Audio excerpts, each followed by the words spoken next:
This is so cool. If this isn't content, I don't know what is. What's up, YouTube? I'm Joey Tamale. Welcome to week 5.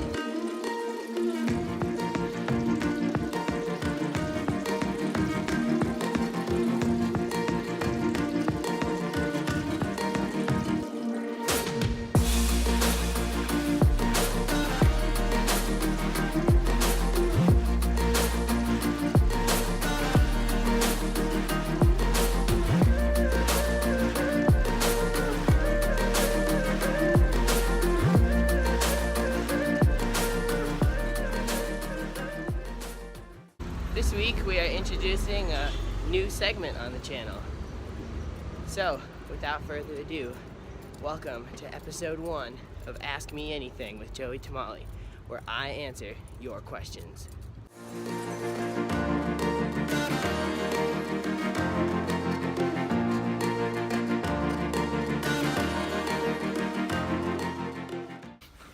First of all, I do want to say thank you to everybody for submitting questions. I will try to answer all of the appropriate ones that I can. Alright, first question from Jilly Wortman.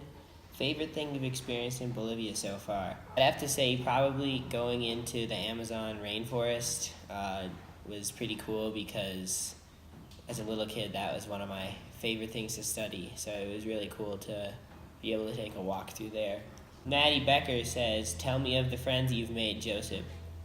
I think some of my closest friends are in my Ultimate Frisbee group that meets 4 days a week. There's a lot of super amazing people there, and I'm pretty close with a lot of those guys. Lexi asks, best part about Bolivia so far? Definitely the food, and not just like the different types of dishes down here, but the quality of the food. Like, our fresh food is so much different than their fresh food. Our fresh food is like, wow, it's been like 3 days or like a week since they harvest it. Their fresh food is like the restaurant owner goes to the market to buy the live cow that day. I'm a big fan of meat. There's so much meat down here. So, yeah, I love the food down here, and it's so cheap. Clay Tamale, what are you most looking forward to? I'm most looking forward to when my family gets here, because it'll be really nice to see them. I'm really looking forward to the arrival of some people in January. Veronica asks, favorite Bolivian food? It's probably the silpancho, which is basically like, it's beef, and they pound it down and to make it like this big pancake, and they put it over rice and french fries, and then they put a fried egg on top with chopped up tomatoes and onions, and it is amazing. It's probably my favorite, and there's a silpancho restaurant like half a block away from my apartment. A little public service announcement. Today I mailed my absentee ballot in, and I just want to talk and say that, you know, wherever you are in the world, however hard it is, I highly recommend that, you know, you still use your right to vote and really make the effort to contribute to your government, because, you know, it's important. There you go. What's up, guys? We're back at the airport. Mano Mano has purchased a new twin-engine airplane, and today it is now arriving from Florida. It allows them to not only carry more passengers, but they can also fly farther and faster. So that means that they can make these rescue missions much quicker, much more efficient.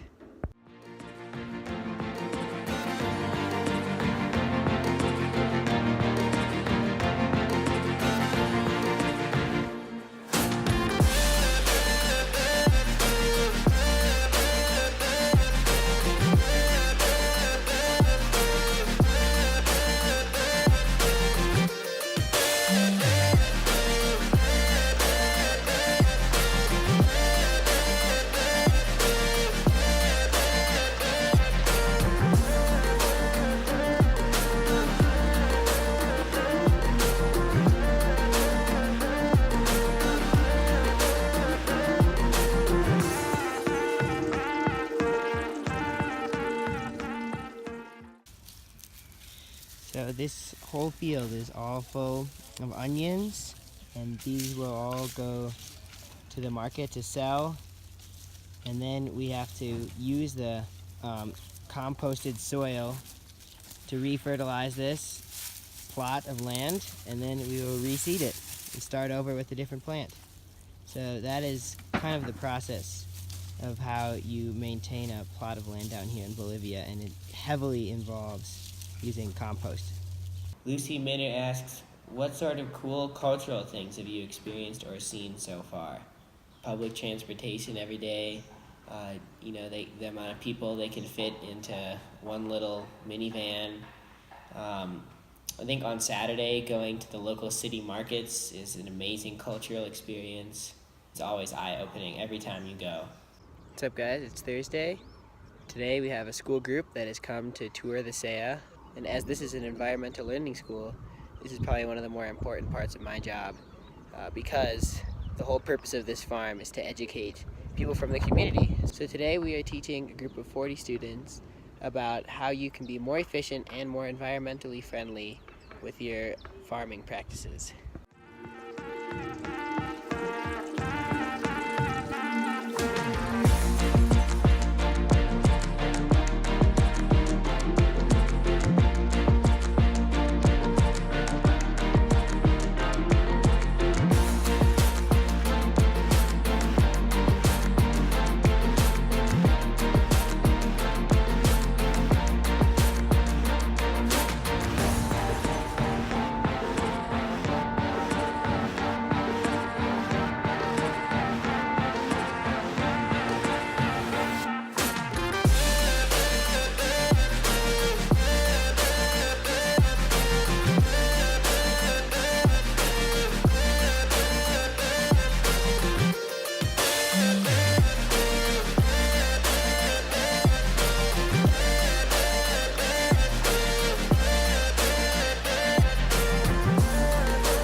What's up, guys?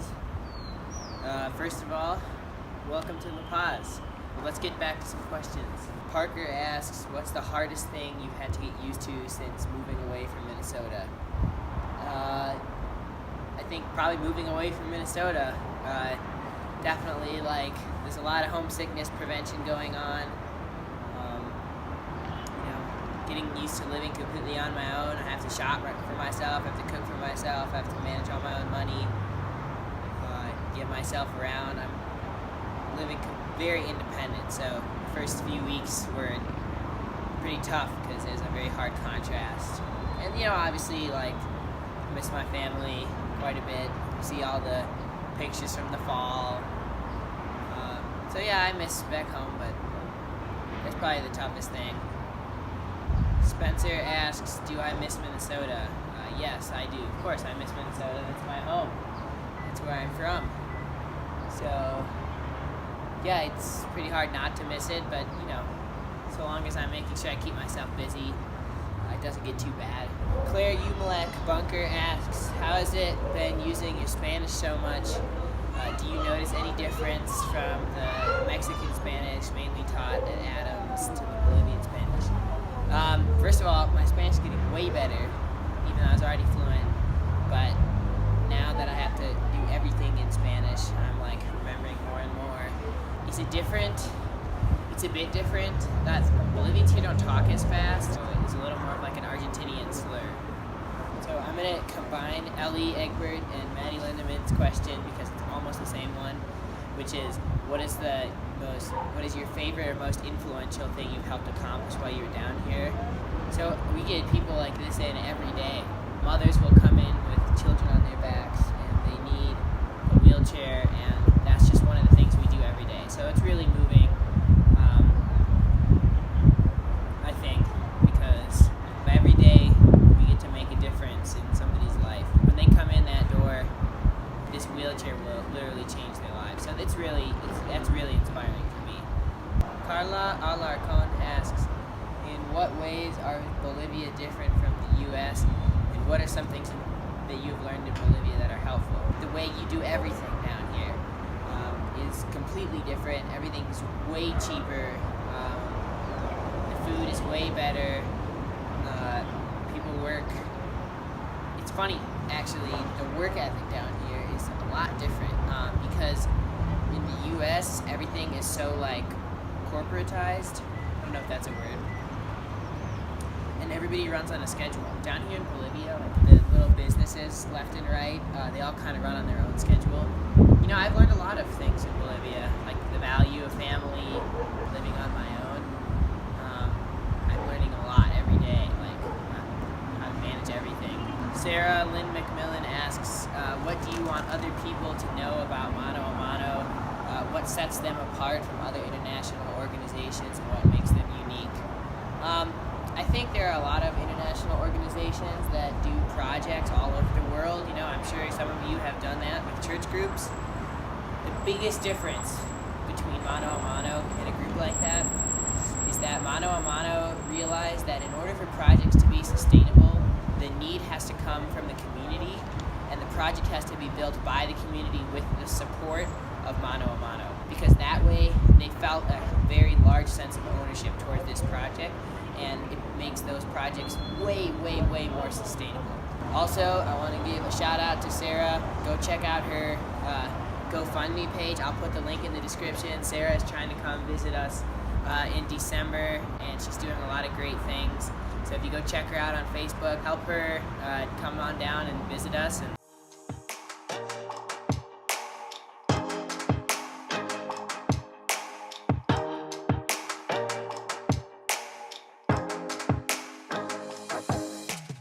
So half of the city of La Paz is in a canyon, and the other half is up on this super high plateau called the Altiplano. And basically the most difficult part of getting around in La Paz is the changes in elevation.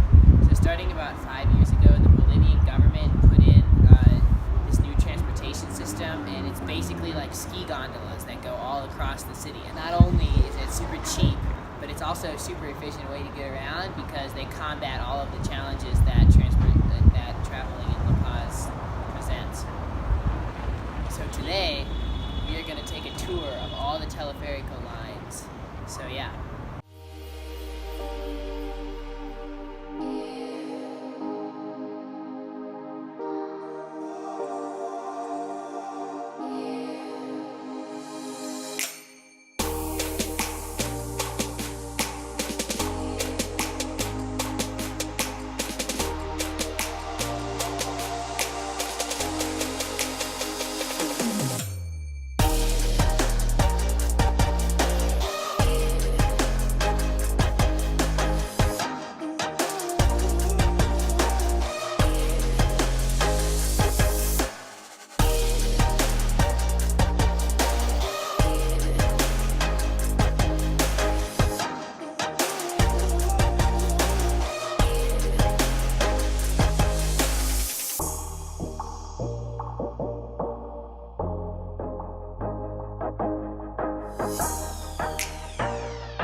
you guys, that's it for week 5.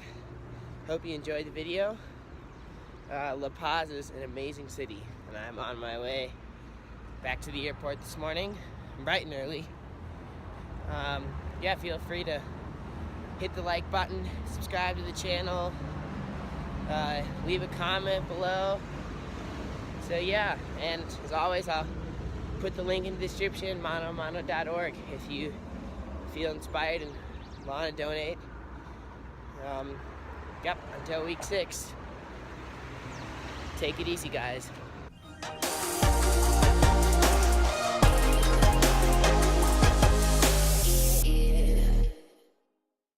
Zach from Central High School asks, what is it like not to be a savage?